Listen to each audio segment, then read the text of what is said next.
농내 민주당 의원에게 돈이 갔다고 보는 검찰은 이정근 전 더불어민주당 사무부총장이 그 사이에 있었다고 의심하고 있습니다. 그런데 검찰이 이정근 전 더불어민주당 사무부총장이 고문으로 지낸 CJ 계열사 한국복합물류와 국토교통부를 전격 압수수색했습니다.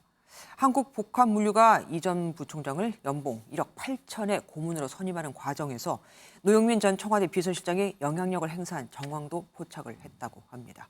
길기범 기자가 보도합니다. 이정근 전 더불어민주당 사무부총장의 각종 청탁 의혹 등을 수사 중인 검찰이 CJ 대한통운의 계열사인 한국복합물류 사무실 등에 대해 압수수색에 나섰습니다. 한국복합물류는 이 전 부총장이 지난 2020년 8월부터 1년 동안 상근 고문으로 재직하며 1억 원의 연봉을 받은 곳입니다. 한국복합물류는 경기도 군포 국토교통부 부지에 화물터미널을 구축하고 있어 국토부의 추천을 받아 퇴직 관료 등을 고문직으로 임명해왔습니다.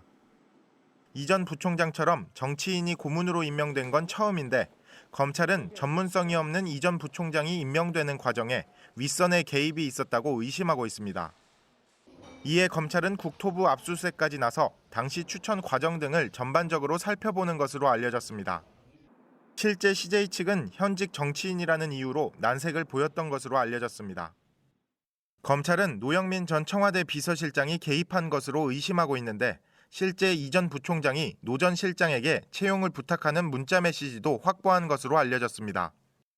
검찰은 인사자료 등 확보 자료를 분석하는 대로 노 전 실장을 소환할 계획인데 만약 인사 개입 여부가 드러나면 업무 방해 혐의를 적용할 수 있다는 전망이 나옵니다.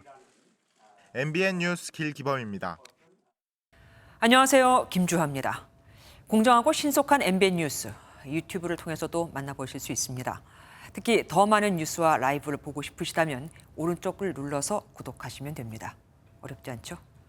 빠르고 정확한 뉴스로 계속 찾아뵙겠습니다. MBN 뉴스를 시청해주신 여러분 고맙습니다.